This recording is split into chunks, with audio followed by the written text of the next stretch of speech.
Entre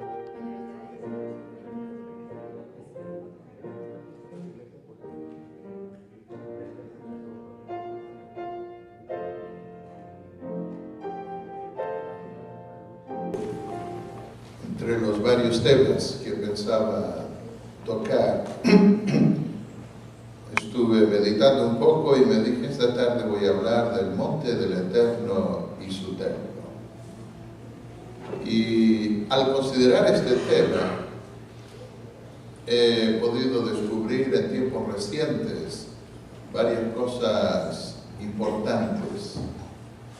En primer lugar, entre tantas montañas que quedaron después del diluvio, Dios escogió una para sí. No la escogió en el continente americano, no la escogió en Europa, en el Asia o en el África, sino en esa zona especial de Palestina.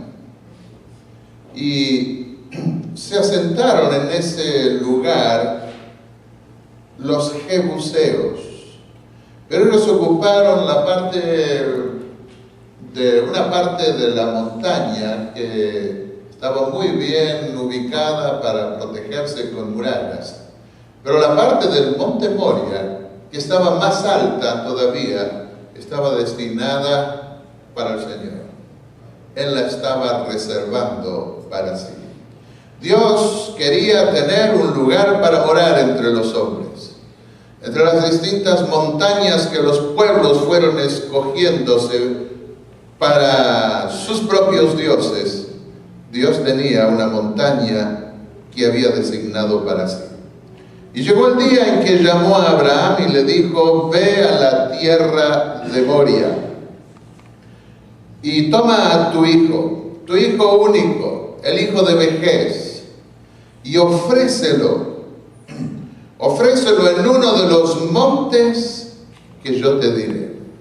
Había varios montes en esa zona, en esa región de Moria. Y en uno de esos montes Dios iba a revelar su gloria. Y cuando Abraham estuvo por sacrificar a su hijo, la mano del ángel del Señor lo detuvo y le dijo a Abraham, no alargues tu mano sobre el muchacho ni le hagas nada. Ya sé que temes a Dios. El ángel del Señor detuvo su mano para que no sacrificara a su hijo. Y dice, ya sé que temes a Dios, pues no me negaste a tu hijo, tu único.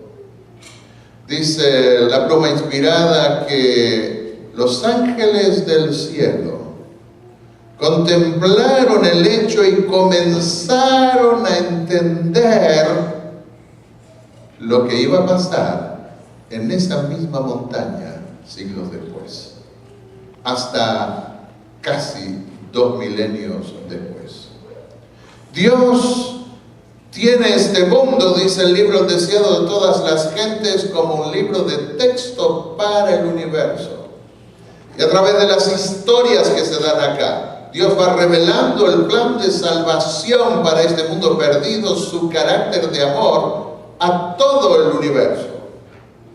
Y ahora a través de este hecho insólito, estaba revelándose ante los ángeles de Dios. Alzó Abraham sus ojos y vio detrás de sí un carnero enredado por sus cuernos en un zarzal. Y Abraham fue, tomó el carnero y lo ofreció en lugar de su hijo. ¿Y cómo llamó al monte? Lo llamó en imperfecto, según la lengua hebrea, en algo que tiene que ver con un incidente futuro. ¿Por qué lo puso hacia adelante cuando había pasado algo?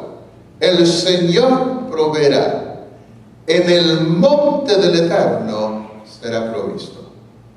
Abraham pudo entender que Dios enviaría a su hijo y lo daría en sacrificio por la humanidad. Pudo entender que la verdadera provisión iba a ser dada en ese lugar. En el monte del Eterno será provisto. Dijo Jesús en Juan 8:26, Abraham, vuestro padre, se gozó de ver mi día, porque su hijo no necesitó morir. Abraham se gozó, vuestro padre se gozó de ver mi día. Ha llegado el día ese que Abraham miró hacia adelante.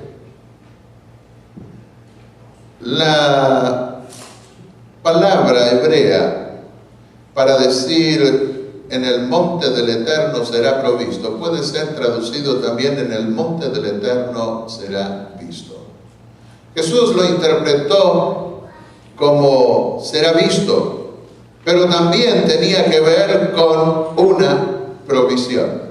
Y Abraham se gozó de ver su día, lo vio y se gozó. Pudo ver allí el gran amor del Padre que está en los cielos, y todo el universo se conmovió.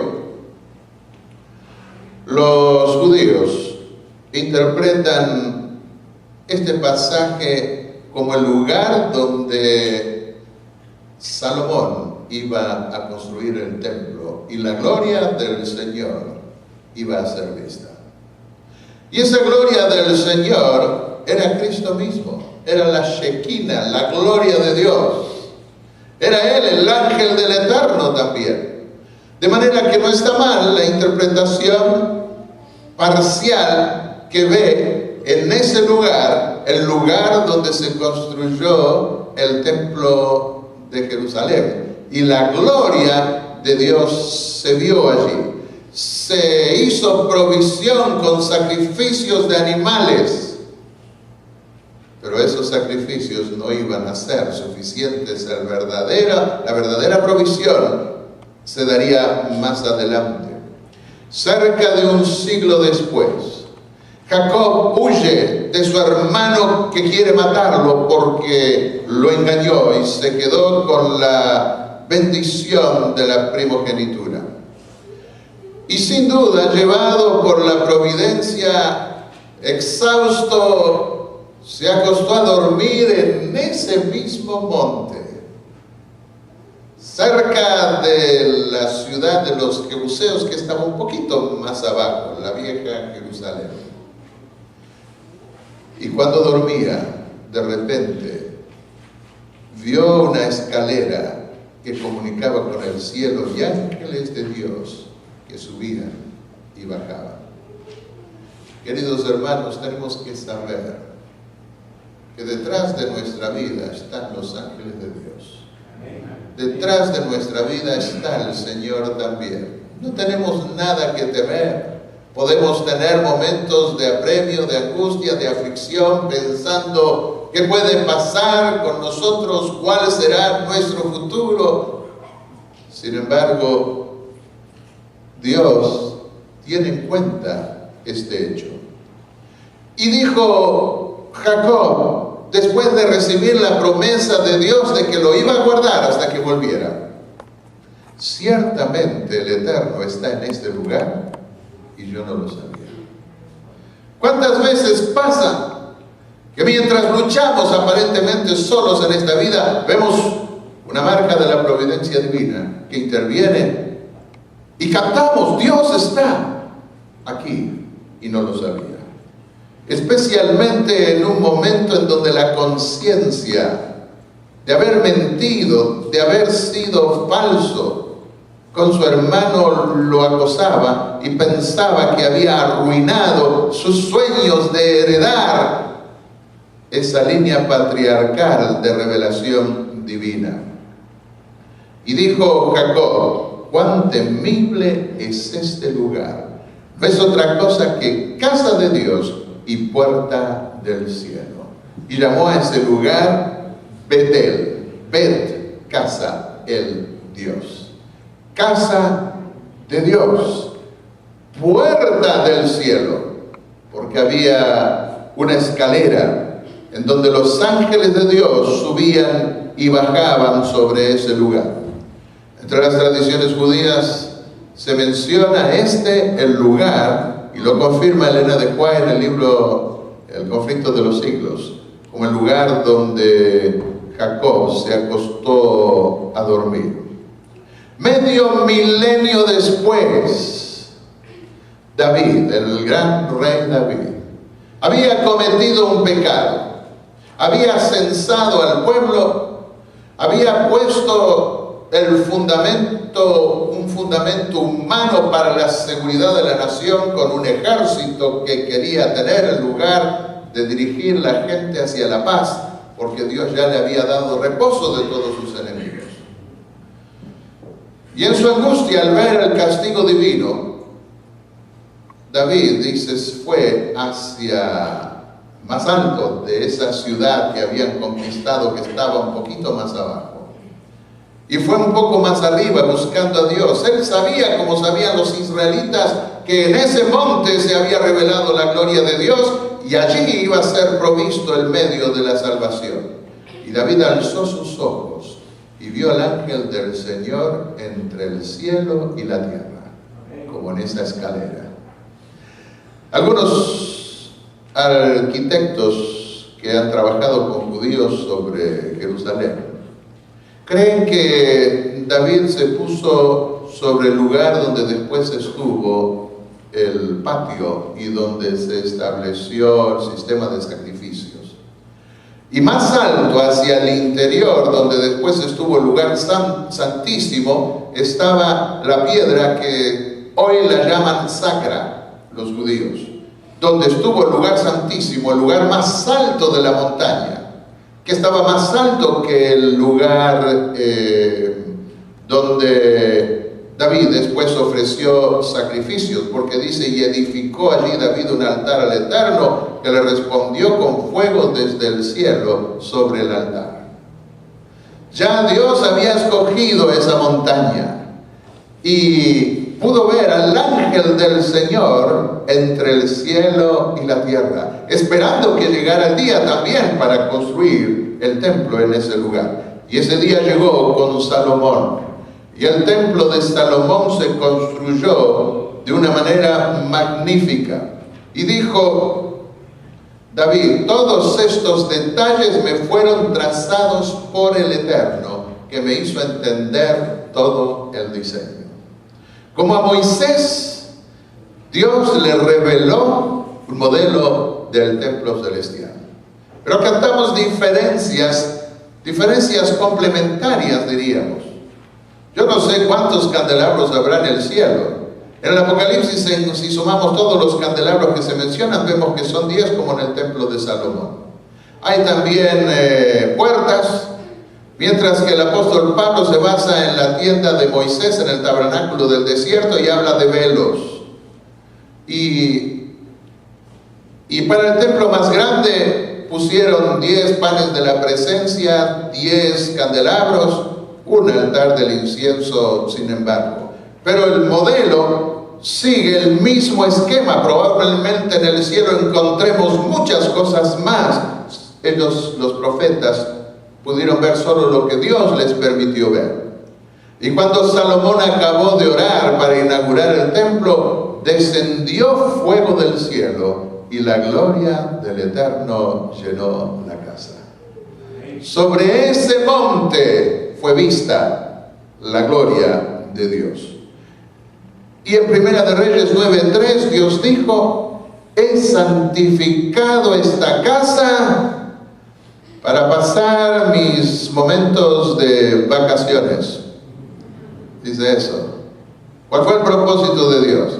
Para poner mi nombre en ella para siempre. Queridos hermanos, Dios quiere también transformarnos en templo, y cuando Él viene, no viene de vacaciones. Él quiere quedar, Él quiere morar para siempre en nosotros, quiere poner su nombre, identificarse a sí mismo a través nuestro. Y lo quiere hacer para siempre. Pero Salomón cayó en la apostasía.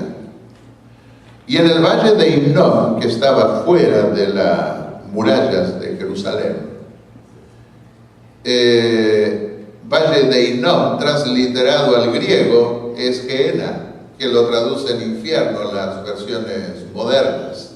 Lugar donde se quemaban, algunos dicen donde se quemaban los desperdicios, pero lo que pasó en el Valle de Hinnom realmente es que se ofrecieron sacrificios humanos, se quemaban los niños. Las prácticas de los cananeos horrorizó siglos después a los griegos, que cuentan algunos hechos de cómo hacían, por ejemplo, en las ciudades de cartaginesas y en otras ciudades fenicias más.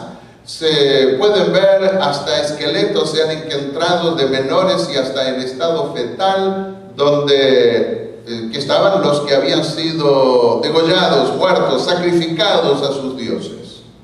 Hay oraciones que se ven en algunas tumbas donde los padres ofrecen a su niño ante aquel que oye mi oración, como si fuera una oración a Dios y entregando a sus pequeños.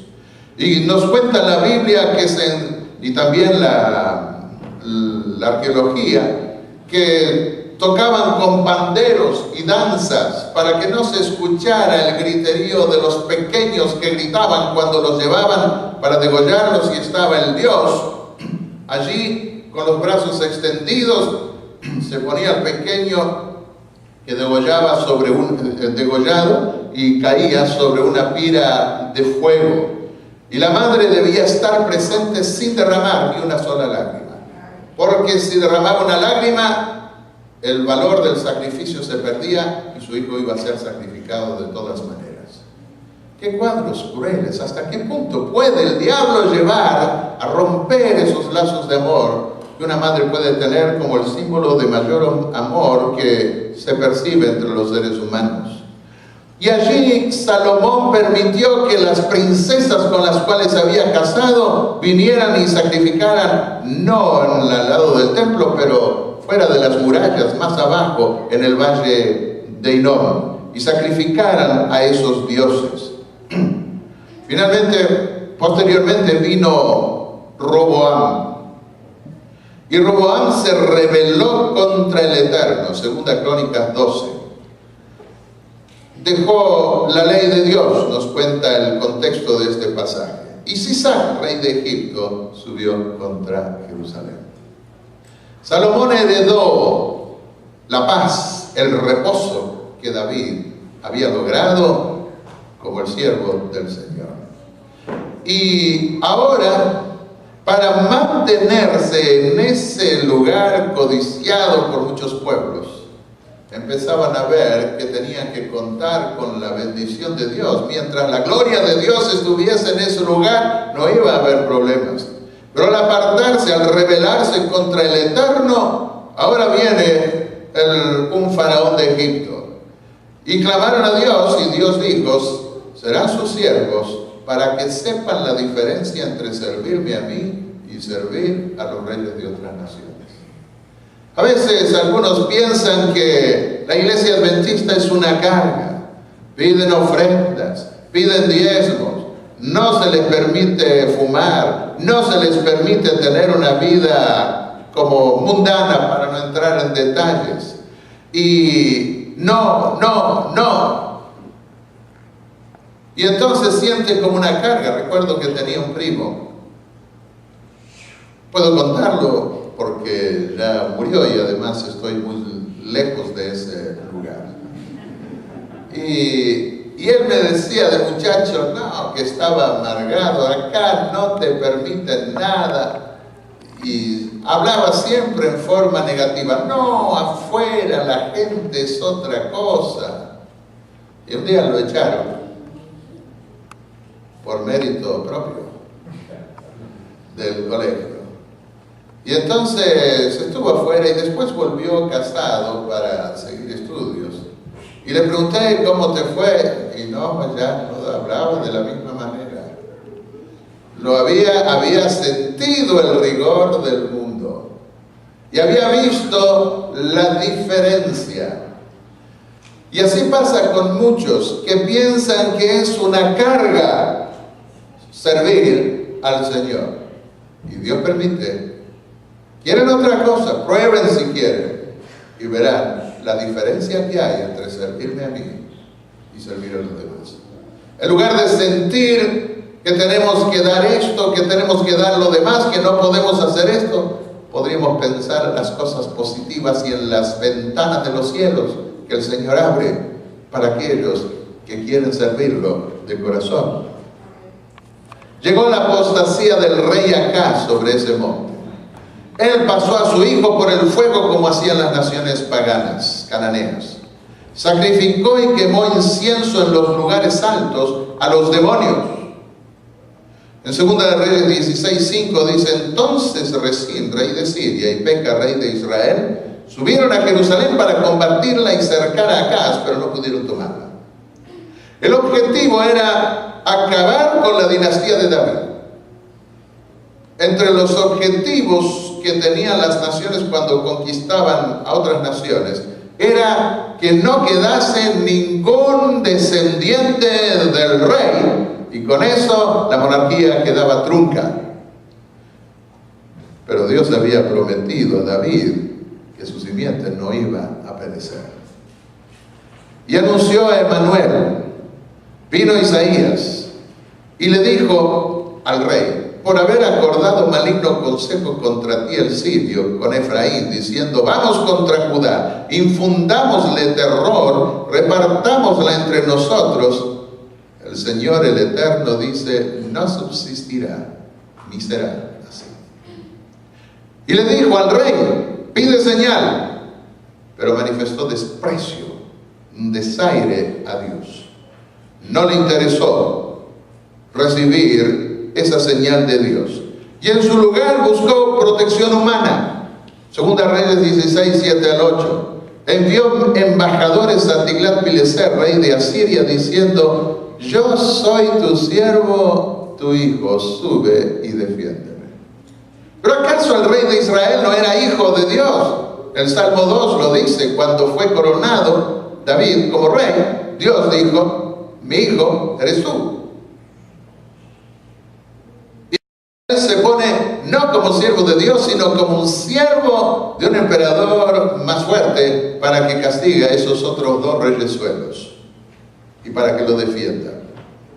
Tomó la plata y el oro que halló en la casa del Eterno, que había sido dedicado a Dios, y envió al rey de Asiria un presente.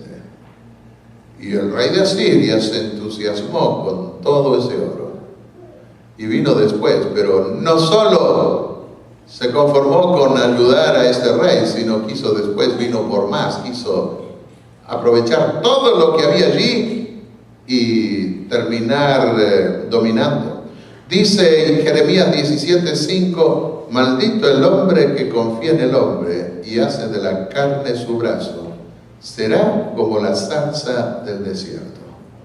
Así pasa con todos los que en momentos de apremio buscan ayuda humana, y no está mal buscar ayuda humana, pero dejando de lado la ayuda divina. Bendito, sin embargo, quien confía en el Señor y pone en el Señor su confianza. Será un árbol plantado junto al agua, que junto a la corriente echa raíces. Cuando llegue el estío no lo sentirá, su hoja estará verde, en año de sequía no se inquieta, no deja de dar fruto. Y entonces llegó el momento en que le tocaría el turno a Asiria en el castigo divino. Y dijo el profeta en Isaías 10, Asiria, bueno, antes de Asiria, permitió que Asiria viniera, y ahora Asiria iba a castigar. Ya no el faraón de Egipto, pero ahora el imperio asirio iba a venir y castigar al pueblo de Dios. Asiria, vara de mi enojo, he puesto en su mano mi ira. Iba a ser la manifestación de la ira de Dios. Sin embargo, a pesar de la apostasía del pueblo y del castigo terrible que iba a sufrir Israel, el profeta pudo, por revelación divina, mirar más allá al remanente que Dios iba a levantar. En aquel tiempo, el remanente de Israel nunca más se apoyará en el que los hirió, sino que se apoyará de verdad en el Eterno, el Santo de Israel. El remanente volverá. Dios permite que a veces sus hijos puedan pasar momentos de prueba y para aprender lecciones. Aún yo creo que Dios dirige la iglesia adventista. A veces hay cierto temor en la actualidad por ciertas tensiones que hay entre algunas uniones y la Asociación General y otros movimientos que hacen que algunos teman que este movimiento se divida. Creo que Dios está al timón. Y si se cometen errores, en su momento Él enseñará a su pueblo.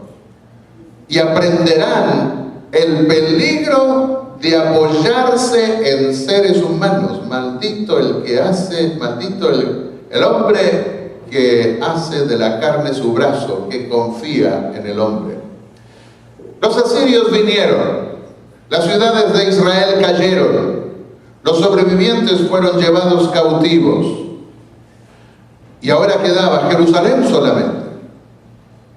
Y vino el embajador, vino el representante del rey de Asiria y les dijo a los judíos que no se engañe Ezequías diciendo: el Eterno nos librará. ¿Qué Dios hay que haya librado su tierra de mi mano, para que el Eterno libre de mi mano a Jerusalén? ¿Cómo podrá vuestro Dios libraros de mi mano? Un desafío abierto, a mano alzada diríamos. ¿Y qué hizo el pueblo? El rey y su pueblo se humillaron y clamaron a Dios por liberación. Queridos hermanos, cuando el pueblo de Dios se humilla y clama a Dios, aún los demonios tiemblan, porque saben que el poder, la gracia de Dios están garantizadas en esa actitud. Señor Dios nuestro, dijeron, líbranos de su mano, para que todos los reinos de la tierra sepan que nosotros tenemos razón. ¿Eso dijeron? Para que todos los reinos de la tierra conozcan que solo tú eres el Eterno.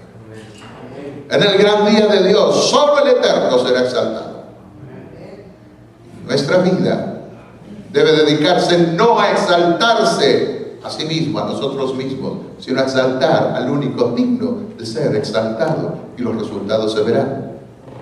Salió el profeta y dijo: ¿a quién injuriaste y a quién blasfemaste? ¿Contra quién has alzado tu voz y levantado tus ojos en alto? Contra el Santo de Israel.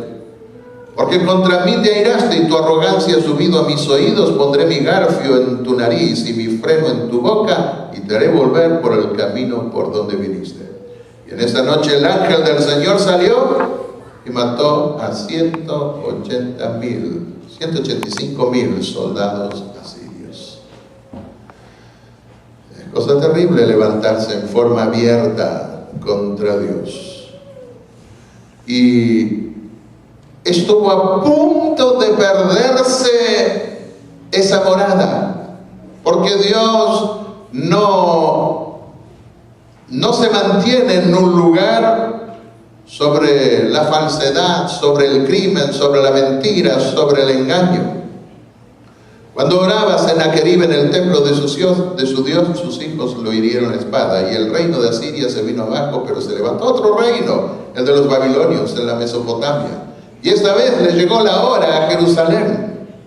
La destrucción de Jerusalén ya no pudo ser evitada. La gloria de Dios se alejó. Segunda Crónicas 36:16 dice: la ira del Eterno subió contra su pueblo y no hubo más remedio.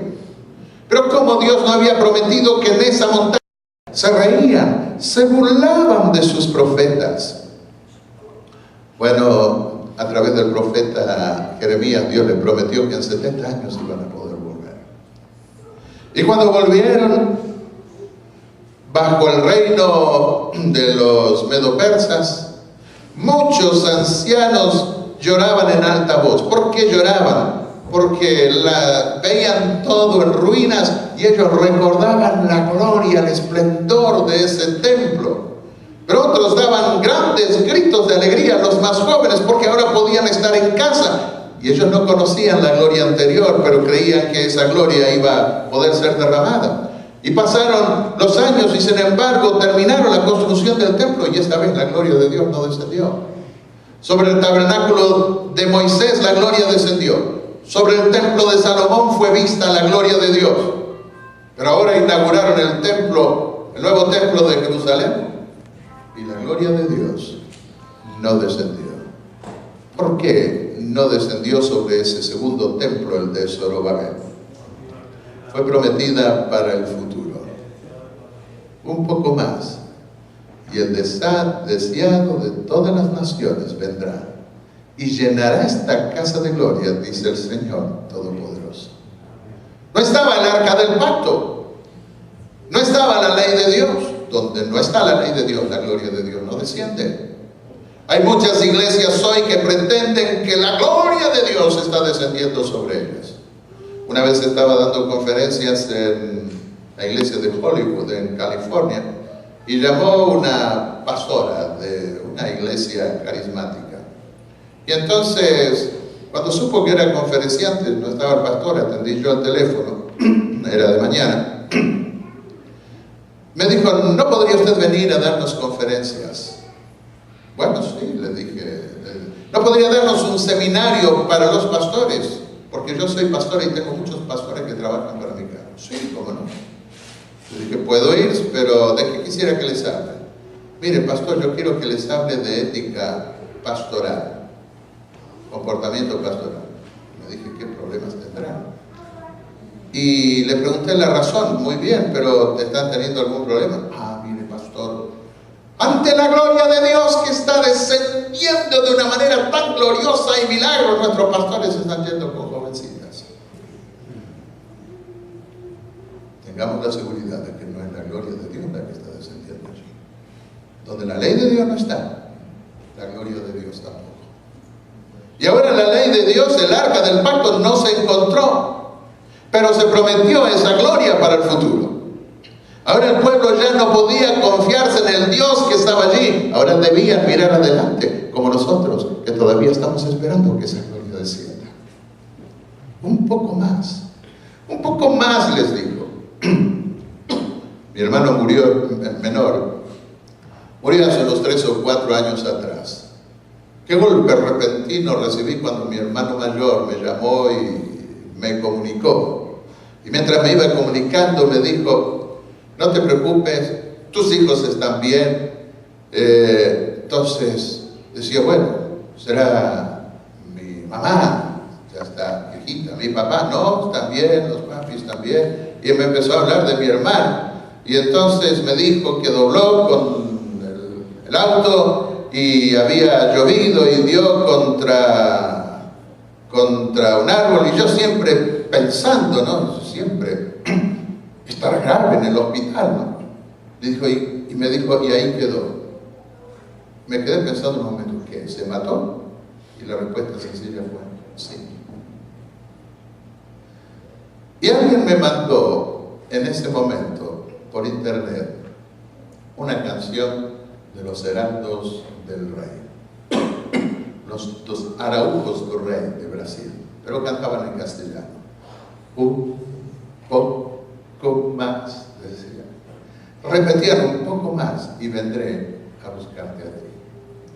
Esa misma promesa que Dios les hizo a aquellos antiguos israelitas todavía es nuestra. Pero ahora nos la dice a nosotros, porque vivimos en la época del tiempo del fin, en la época final. Un poco más.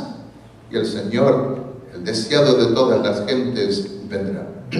Y Dios prometió que esa casa iba a llenarse de gloria. La gloria de esta casa, dijo a través del otro profeta que animó a los constructores, fueron Zacarías y Ageo. La gloria de esta casa será más grande que la gloria de la casa anterior. Era un aliento para los viejitos que lloraban, que recordaban la gloria anterior. La gloria de Dios había estado, pero ahora la gloria de Dios no descendió sobre este templo. Y le fue prometida un remanente. En San Juan 1 pasaron 5 siglos por lo menos. y esa gloria vino. Pero vino de una manera inesperada. San Juan 1, versículos 9 y 14 dijo Juan: vimos su gloria. Gloria que como Hijo único recibió del Padre. Ahora la gloria fue velada en la carne humana, no en una nube. Por eso muchos veían al Hijo de María, pero no veían al Hijo de Dios. A los suyos vino, pero los suyos no lo recibieron. ¿Les ha tocado a ustedes ir a visitar a un ser querido y que no los reciba?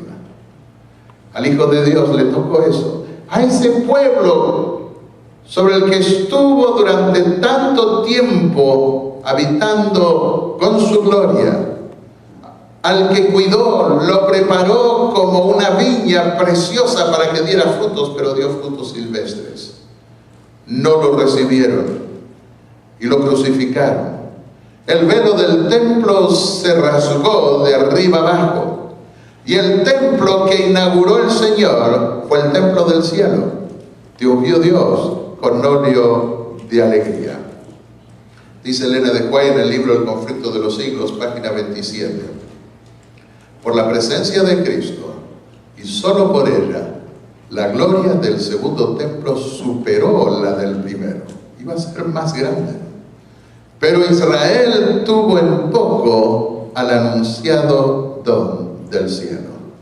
Y con el humilde maestro que salió aquel día por la puerta de oro, la gloria había abandonado el templo para siempre. Oh, pero Dios iba a morar allí para siempre, fue lo que Dios había prometido. ¿Cómo es posible? En este mundo,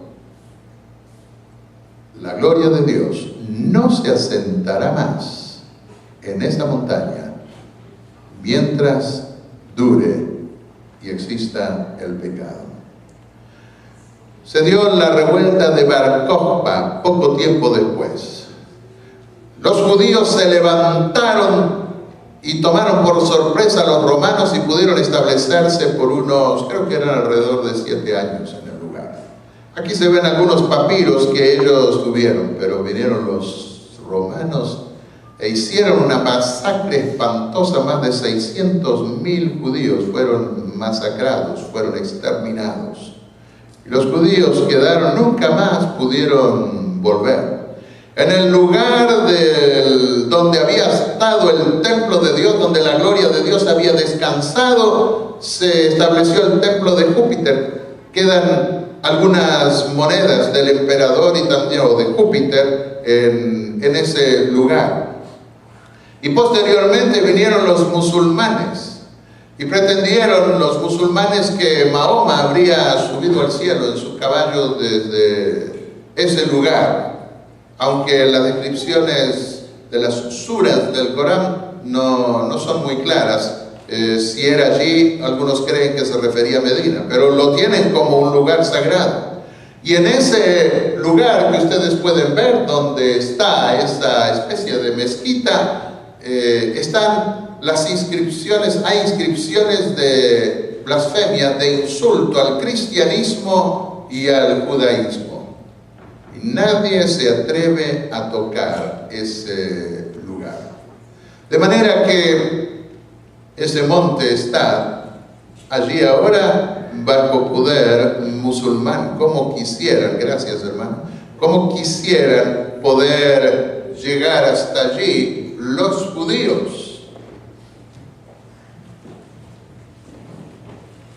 Y lo único que queda del templo, que no queda nada del templo, no queda piedra sobre piedra, pero en la explanada que mandó construir Herodes para hacer más grande el patio y que más gente pudiera entrar, una extensión que hizo, queda de esa extensión una muralla, y allí se acercan los judíos para adorar a Dios, pensando que es una especie de compasión que Dios les dio, de una esperanza.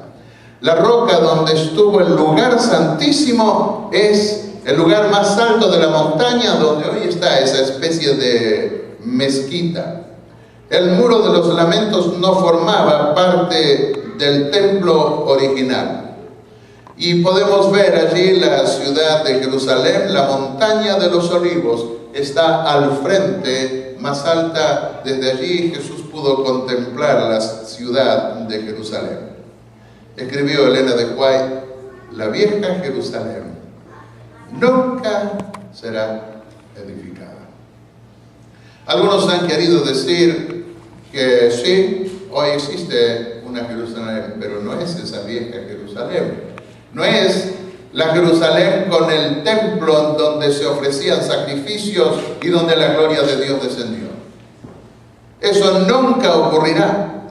Individualmente algunos de entre los judíos se convertirán, pero como nación están abandonados para siempre por Dios. No pensemos que, como muchos mesiánicos creen, que finalmente todo el judaísmo se irá a convertir. La mayoría de los movimientos mesiánicos hoy no son judíos. La mayoría son cristianos que sueñan con algún ancestro judío o sueñan con vincularse con el pueblo judío. Pero hay una profecía, Zacarías 14, versículos 5, 4 y 9, en donde se promete que los pies del Señor se afirmarán en aquel día final, sobre el monte de los olivos, que está frente de Jerusalén, a la parte de oriente. Y el monte de los olivos se partirá por medio, haciendo un muy grande valle, y el Eterno será rey sobre la tierra. Eso sucederá después del milenio, cuando la nueva Jerusalén descienda del cielo. ¿Por qué allí? ¿Por qué no descenderá la ciudad en otro lugar? Comenta la pluma inspirada que Jesús contempló la ciudad de Jerusalén antes de irse, y la gloria del antiguo templo, antes que vinieran los babilonios, también se retiró del templo y estuvo asentado sobre la montaña por un tiempo, sobre la montaña oriental, que después se llamó la montaña de los olivos. Como si le costara dejar esa ciudad sobre la cual había estado tanto tiempo. Hermanos, cuando el Espíritu de Dios viene a nosotros y nos transforma en templos suyos, al Señor le cuesta retirarse. Es por insistencia en pecar, en rebelarnos contra Dios, que finalmente Dios tiene que alejarse.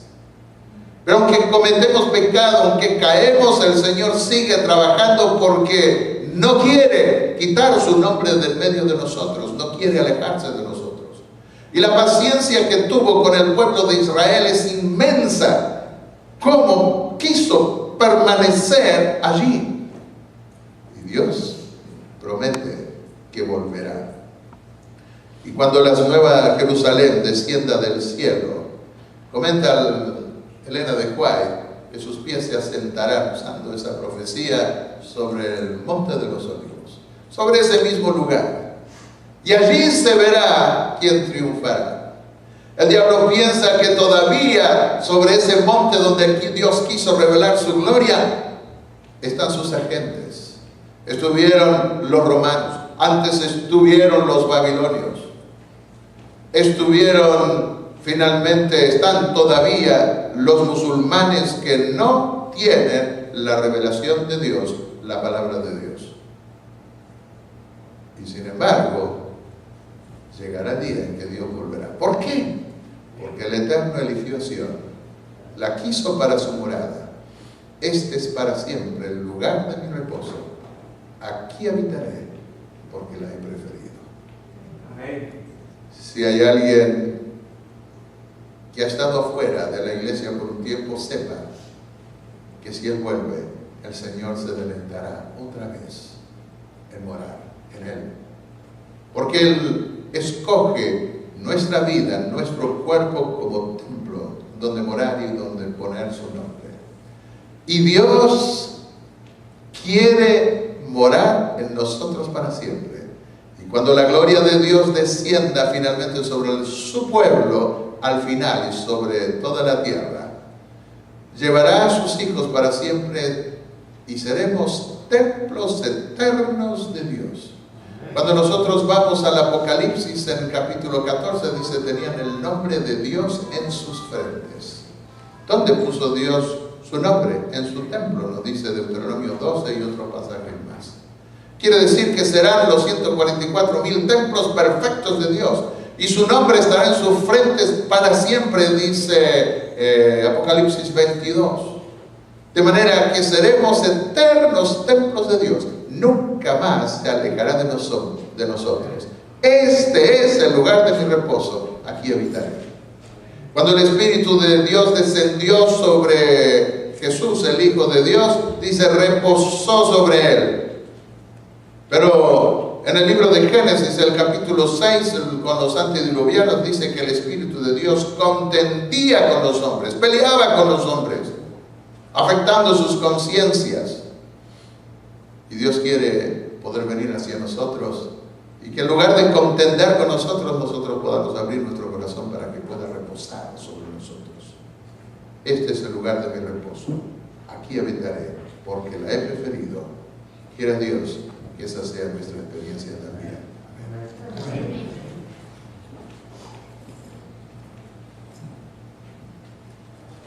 Hacemos, pastor, terminamos con una oración. ¿Quieren cantar un himno primero o está bien así?